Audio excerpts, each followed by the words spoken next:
Bonjour à tous, bonsoir à tous, dépend de l'ère à laquelle vous allez nous trouver.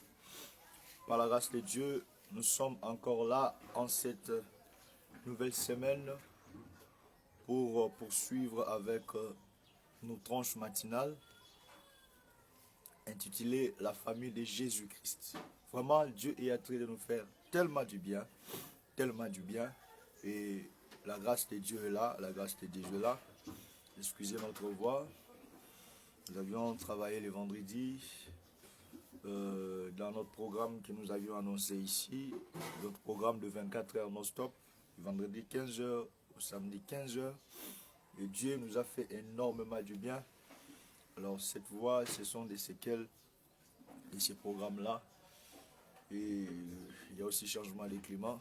Et cela a aussi fait en sorte que nous soyons un peu touchés par la grippe. Mais qu'à cela ne tienne, nous allons bénir le peuple de Dieu selon que le Seigneur nous avait mis à cœur. Il est écrit, il faut prêcher la parole du Seigneur si vous avez toujours votre force. Donc, comme nous avons toujours la force de parler de la part du Seigneur, nous allons vous annoncer les oracles de Dieu. Que le Seigneur vous bénisse. Que votre matinée soit bénie. Que votre vie soit bénie ce matin. Dans le nom du Seigneur et Sauveur Jésus-Christ. Sans plus tarder, nous allons prier. Le Seigneur de grâce bénit ce peuple. Bénis les saints. Bénis au précieux roi chacun. Que ta faveur soit sur eux. Je prie, ô Dieu, que ta grâce se révèle puissamment dans leur vie. Seigneur, ce matin, cette journée, qui est le premier de la semaine, je déclare que comme le premier, que chacun de nous soit toujours le premier au nom de Jésus. Partout où il ira, partout où il foulera son pied, je déclare que la grâce de la prééminence les accompagne au nom de Jésus. Que la puissance soit avec eux, que les solutions soient avec eux, que les ouvertures soient avec eux, car le premier, c'est la porte qui s'ouvre. Dans le nom de Jésus, nous t'avons ainsi prié, nous disons Amen. Que Dieu nous bénisse. Ce matin, nous allons conclure avec, comme je le disais, ce matin, nous allons mettre un point-virgule avec les thèmes qu'on est en train d'exploiter depuis la semaine passée sur les projets de paix de l'Éternel pour sa famille. Que Dieu nous bénisse. Nous allons lire la parole du Seigneur par la grâce de Dieu. Marc chapitre 3. Marc chapitre 3, le verset 31 au verset 35. Il est écrit, Sylvain, sa mère, ses frères qui, se tenant dehors, l'envoyèrent appeler. La foule était assise autour de lui et on lui dit, voici, ta mère et tes frères sont dehors et te demandent. Et il répondit, qui est ma mère, qui sont mes frères. Puis, jetant le regard sur ceux qui étaient assis autour de lui, tout autour de lui, voici, dit-il, ma mère et mes frères, car quiconque fait la volonté de Dieu, celui-là est mon frère, ma soeur et ma mère. Jérémie chapitre 29, le verset 10 au verset 11. Il est écrit, mais voici ce que dit l'Éternel. Dès que 70 ans seront écoulés pour Babylone, je me souviendrai de vous et j'accomplirai à votre égard ma bonne parole en vous ramenant dans ces lieux. Car je connais les projets que j'ai formés sur vous, dit l'Éternel, projet de paix et non de malheur, afin de vous donner un avenir et de l'espérance. Que la grâce du Seigneur vous soit multipliée. Ces projets de bonheur de l'Éternel soient votre partage dans le nom du Seigneur et Sauveur Jésus-Christ. Nous avions dit autrefois que la famille de Jésus est constituée par deux personnes. Il s'agit de l'aîné et du cadet. L'aîné, nous avions illustré cela par rapport à la famille d'Isaac, quand nous avions dit, selon Galates chapitre 3, le verset 16, là il est écrit que les promesses ont été faites à Abraham et à sa descendance. Non pas qu'il s'agit de plusieurs descendances, mais il s'agit d'un seul, à savoir Christ. Donc là-bas, l'apôtre Paul est en train d'expliquer que c'est Christ, que c'est Isaac qui a été donné à Abraham et en réalité l'ombre du Christ. Donc cela veut dire que Christ est le véritable Isaac. Donc si Christ est le véritable Isaac, on doit voir aussi dans l'accomplissement cette famille que Isaac avait dans le véritable Isaac qui est Christ. C'est pourquoi, en parlant de cela, nous sommes allés constater que comme Isaac avait 2 fils, Christ aussi devait avoir 2 fils. Nous avions expliqué selon Genèse 25, verset 23 à 24. Là, on a interprété qu'un fils peut aussi être appelé une nation, un peuple. C'est que nous avions compris que le Seigneur qui est Dieu a en lui 2 peuples. Le premier peuple qui est l'aîné, c'est le peuple d'Israël. Et le second peuple qui est le cadet, c'est les nations, l'église au milieu des nations. L'église au milieu des nations a été choisie comme peuple de Dieu après la mort et la résurrection du Seigneur. Donc après la crucifixion de notre Seigneur, après l'immolation de l'agneau de Dieu qui ôte le péché. Et dans Actes chapitre 15, le verset 13 à 15, c'est là où l'apôtre Jacques est en train de déterminer que Dieu est allé premièrement. C'est très important, on va lire ça. On va lire ça. C'est Jacques maintenant qui dessine que c'est l'Église qui devient le premier. Lisons calmement Actes chapitre 15, le verset 13 au verset 14. Il est écrit: Lorsqu'ils eurent cessé de parler, Jacques prit la parole et dit: Hommes frères, écoutez-moi. Simon a raconté comment Dieu a d'abord jeté les regards sur les nations pour choisir du milieu d'elles un peuple qui porta son nom. Et avec cela s'accordent les paroles des prophètes selon qu'il est écrit: Après cela je reviendrai et je relèverai de sa chute la tente de David et j'en réparerai les ruines et je la redresserai. Ici la tente de David représente Israël qui était le premier quand il a reçu le Seigneur. Parce que selon Psaume 147, verset 19 à 20, là le Seigneur dit que j'ai donné ma loi à Jacob, ma parole à Israël, et je n'ai pas fait ainsi pour les autres nations. Or, sa loi et sa parole, c'est ça le Seigneur qui est venu, la parole faite chair, qui est venu à l'époque, aux premières heures de l'Église. C'est lui qui est venu. Mais Israël n'a pas reconnu que c'était la même parole que Dieu les avait donnée. Et Israël a rejeté ça. Et en rejeté ça, Jésus est devenu une pierre d'achoppement, une pierre de scandale. Vous voyez? C'est qu'Israël s'est hérité sur cette pierre-là, Israël est tombé. Comme Israël est tombé, un autre peuple devait se relever. Donc, le tombé d'un peuple, c'est le relèvement de l'autre peuple. Regarde cette prophétie de Siméon. Siméon dit quoi? Que Dieu te bénisse là où tu es. Siméon est en train d'expliquer une chose très importante par la grâce de Dieu. Nous sommes dans le livre de Luc.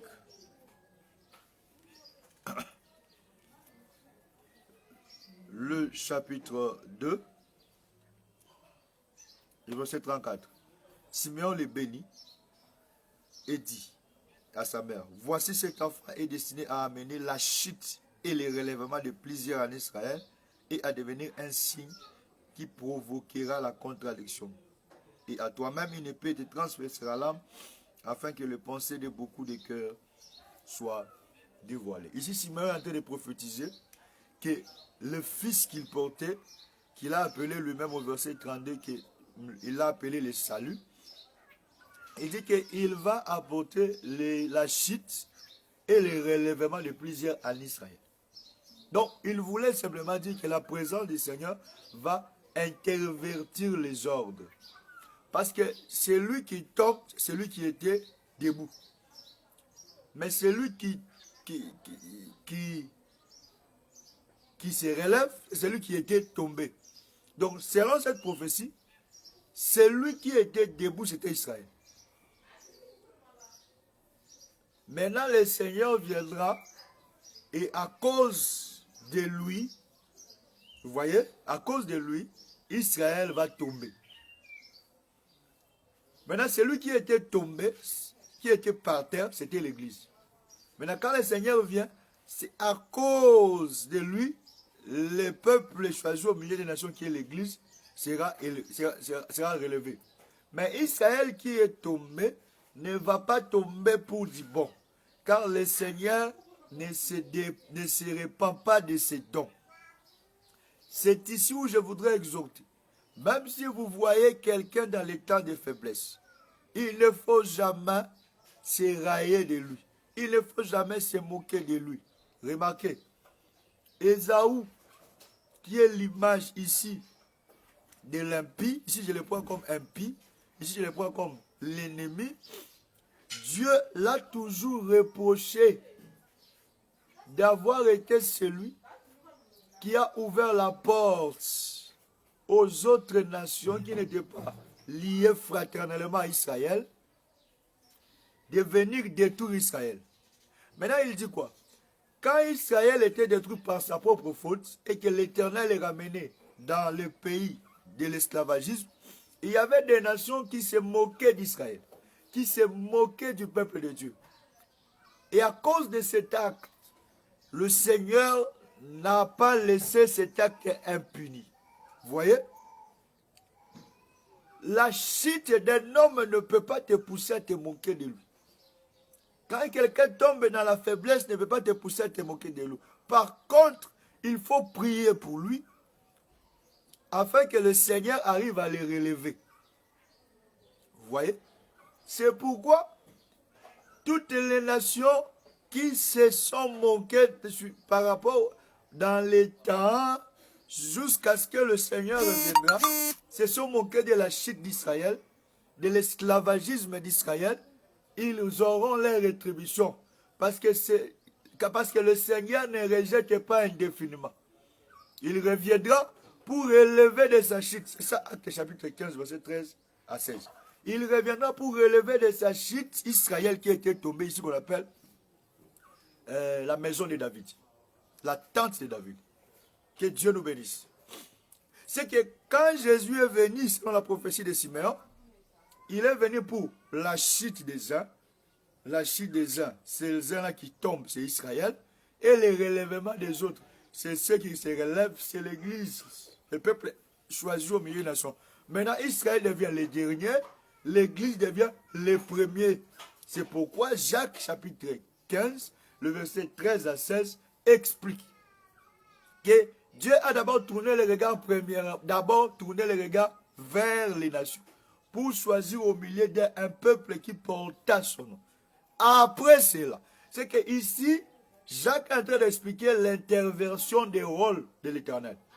Il est en train d'expliquer que l'aîné devient le dernier parce qu'il a rejeté par la présence de l'agneau, par la présence du salut, par la présence du Fils.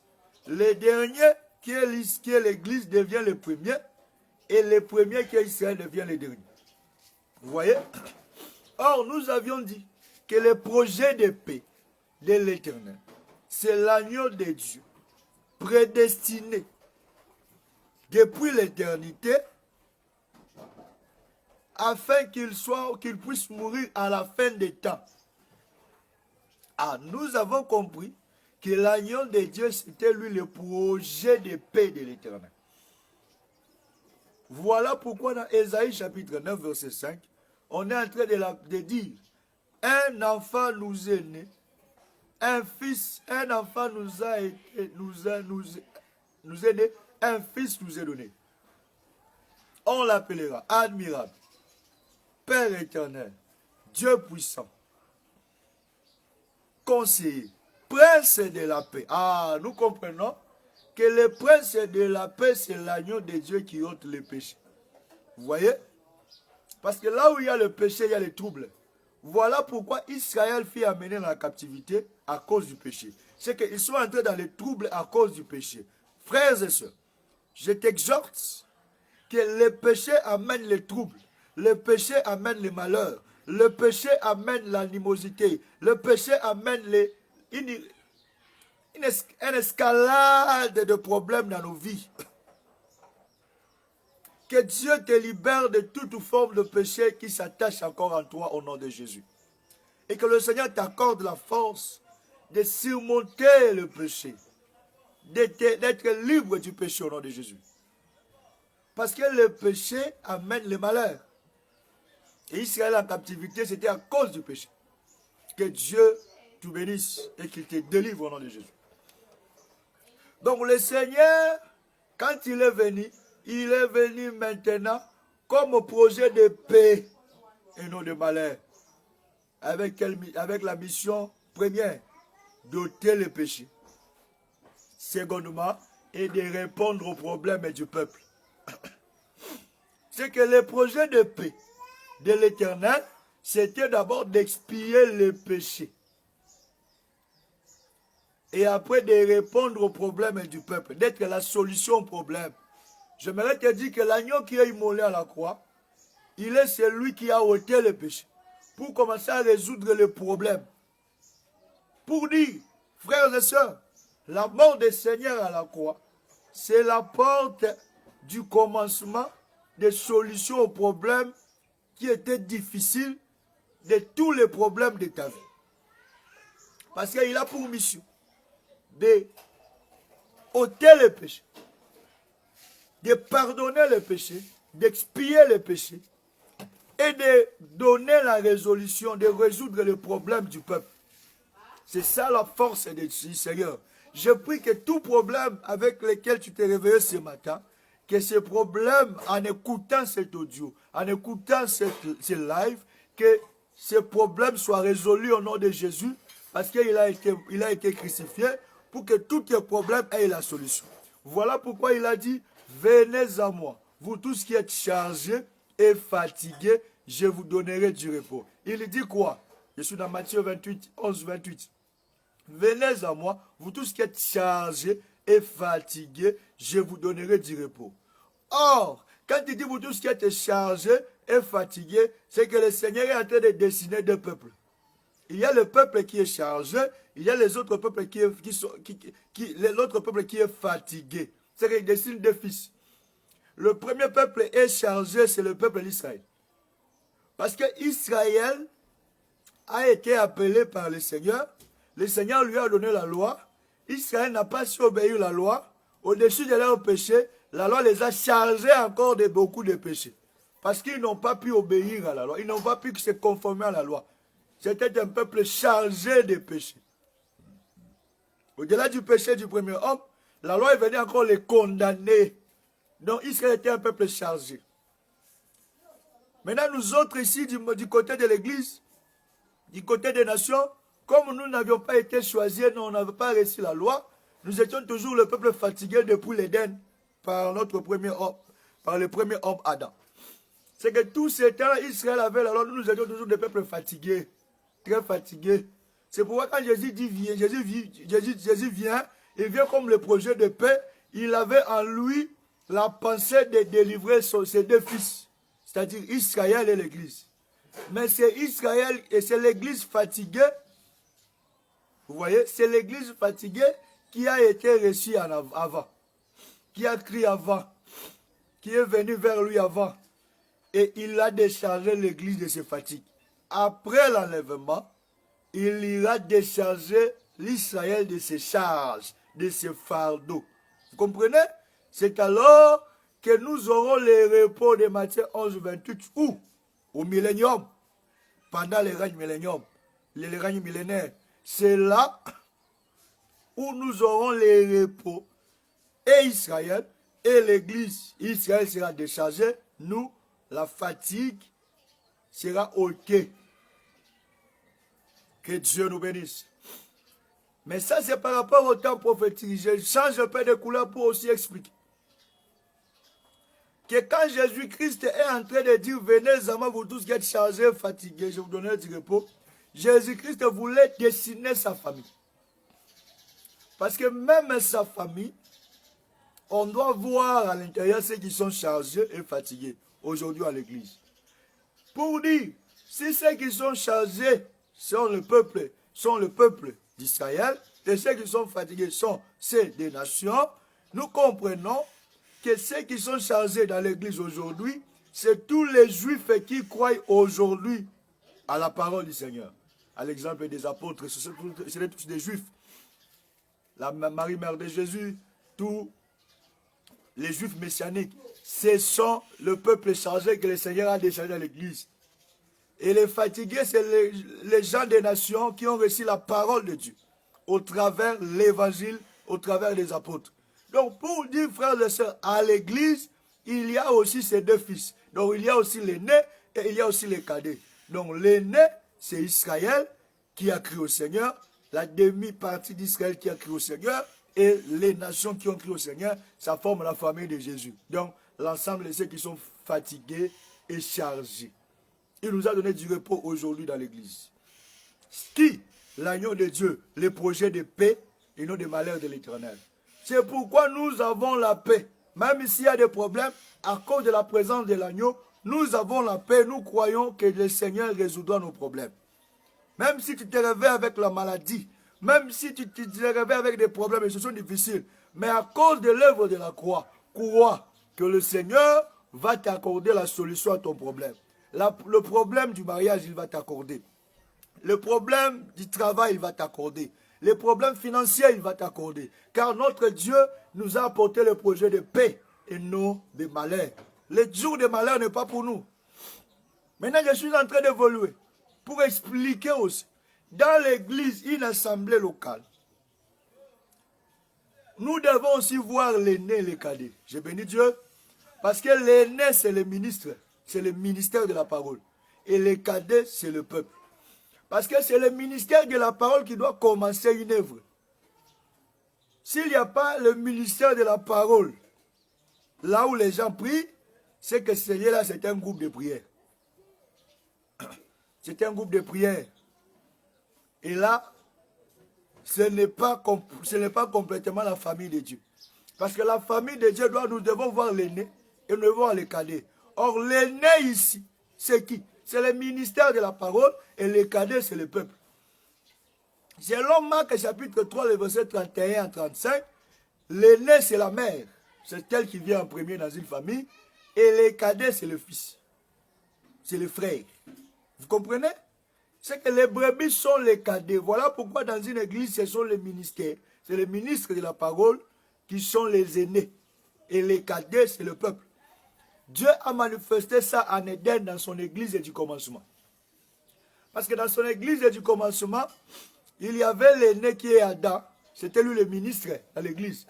Et les cadets, c'était Ève, la cadette. Parce qu'Ève a été créée en dernier. C'était la cadette de la création. Or, Ève, c'était la brebis d'Adam. Voilà pourquoi Adam, comme un bon berger, ne pouvait pas laisser Ève tomber dans le péché sans la suivre dans son péché-là. Parce que quand Ève a mangé le fruit, elle est venue donner à son mari. Si Adam n'était pas un bon berger, Adam allait dire, toi tu n'as pas obéi à la parole de Dieu, je ne vais pas manger le fruit, va-t'en.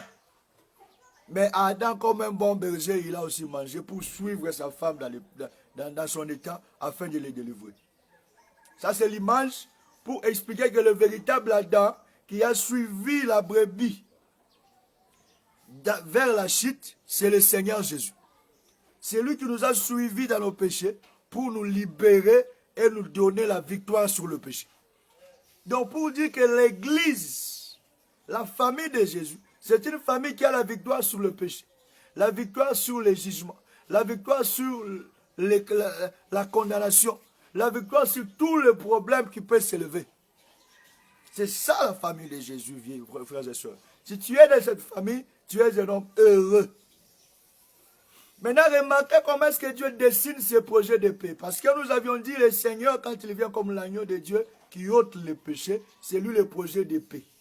Maintenant, quand il vient comme le projet de paix, nous devons voir la chute des uns et le relèvement des autres. Dieu avait déjà prévu ça dès avant la fondation du monde. C'est pourquoi l'apôtre Jean, Dieu est en train de le présenter ce qu'il avait dessiné depuis l'éternité dans Apocalypse 4. Là, qu'est-ce que la Bible dit? La Bible est en train de dire qu'il vit, Apocalypse 4, verset 3, il vit l'aspect de celui qui a été assis sur le trône. Son aspect était comme la pierre de jaspe et la pierre de sardoine. Or, dans la Bible, les pierres représentent aussi des hommes. Les pierres représentent aussi des hommes.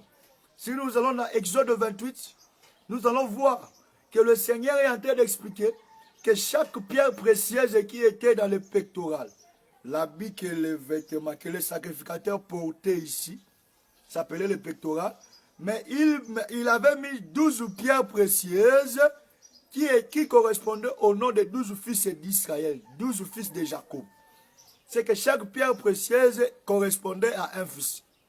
Maintenant, le premier fils s'appelait Ruben. La pierre qui lui correspondait, c'était la pierre de sardoine. Vous voyez? Judas, lui, il était le quatrième fils. La pierre qui lui correspondait, c'était la pierre d'escarboucle. Et Benjamin, qui était le dernier fils, la pierre qui lui correspondait, c'était la pierre de jaspe. Maintenant, frères et sœurs, quand vous voyez que les dieux, la Bible, quand vous voyez Jean est en train de voir l'aspect de celui qui est assis sur le trône, qui avait l'aspect de la pierre de jaspe. Il commence par la pierre de jaspe et termine par la pierre de sardoine. C'est qu'il veut simplement dire qu'il commence par le dernier qui est Benjamin, le cadet, et il termine par le premier qui est Ruben. C'est qu'il y a interversion des rôles où, sur le trône de Dieu, vie de l'éternité. C'est que vie de l'éternité, le projet de faire tomber les uns afin de relever les autres était déjà prévu à l'éternité.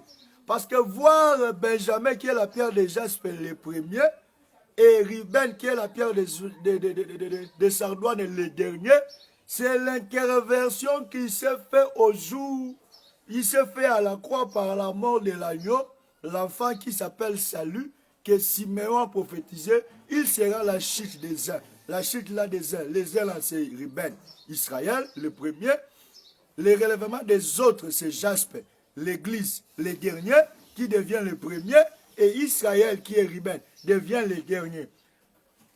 Cette intervention, c'est ça le programme de Dieu depuis l'éternité. Dieu avait déjà prévu que l'Église, qu'un peuple parmi les nations qui était le dernier, deviendra le premier.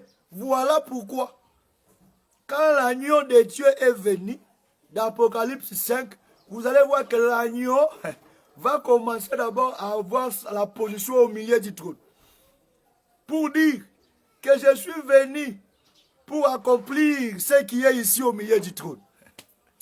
Zambé, Zoualokoum. Je suis venu pour accomplir ce qui se trouve ici au milieu du trône depuis l'éternité. C'est quoi? Je suis venu intervertir l'ordre. Les derniers doivent être les premiers deviendra les derniers. Je bénis le Seigneur parce que dans ta vie aussi, tout programme qui a été prévu depuis l'éternité s'accomplira dans ta vie au nom de Jésus.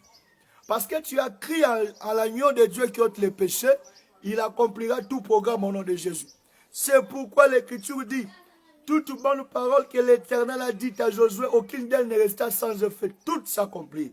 C'est que quand Dieu donne une parole, c'est un projet de paix. C'est un programme de délivrance. C'est un programme de paix. Ce programme-là s'accomplit certainement. Voilà pourquoi depuis l'éternité, il y avait intervention déjà des rôles. Du dernier qui deviendra le premier, du premier qui deviendra le dernier. Comme c'était déjà prévu, Dieu a attendu à la fin des temps pour venir maintenant accomplir par la mort de l'agneau. J'aimerais te dire que la mort de l'agneau nous a fait entrer dans une nouvelle ère. La mort de l'agneau nous a fait entrer dans une nouvelle ère. C'est pourquoi nous qui étions derniers, nous sommes devenus les premiers. Ne te sous-estime plus. Dieu te considérait depuis l'éternité. Dieu te connaissait depuis les temps anciens. Dieu savait qu'un jour il t'appellera à lui et tu deviendras son fils et son enfant. Alors crois aujourd'hui que c'est Dieu qui t'avait appelé, que c'est Dieu qui te connaissait, c'est Dieu aussi t'ouvrira les portes et tu vivras le merveille de Dieu. Parce que la mission de l'agneau, son projet, c'est aussi de ôter le péché, mais aussi de résoudre les problèmes. Que Dieu résolve tous les problèmes difficiles que tu as au nom de Jésus. Tous les problèmes faciles que tu as au nom de Jésus. Aucun problème ne peut être difficile devant Dieu. Voilà pourquoi je déclare dans ta vie que cette journée, cette semaine, soit une journée de résolution des problèmes. Que Dieu résolve tes problèmes. Que Dieu résolve tes problèmes. Les problèmes du travail qu'il résolve. Les problèmes du boulot qu'il résolve. Les problèmes de foyer qu'il résolve. Les problèmes, je ne sais pas, des études qu'il résolve. Que tous les problèmes de ta vie, que le Dieu de gloire les résolve au nom de Jésus. Que la grâce de Dieu vous soit multipliée. Que le Seigneur vous bénisse. Seigneur, accorde ta paix et ta grâce à tes enfants. Accorde ta grâce et ta paix à tes fils. Que ton nom soit béni et que tu leur ouvres les portes et qu'ils vivent ta grandeur. Dans le nom de Jésus-Christ, notre Seigneur et Sauveur, nous t'avons ainsi prié et nous disons Amen. Que Dieu vous bénisse. Rendez-vous demain à la même heure, à 6h30, pour poursuivre notre programme de bénédiction matinale pour vos familles, pour vous, par la grâce de Dieu. Demain, nous allons entrer et pour parler de la première position que doit avoir la famille de Jésus. Nous allons expliquer la position du premier être vivant, la position du lion, qui est la position de la persévérance dans l'enseignement des apôtres. Rendez-vous demain, que la grâce de Dieu vous soit multipliée. C'était votre frère, homme de Dieu, Patou Padiani. Que la grâce de Dieu soit avec vous.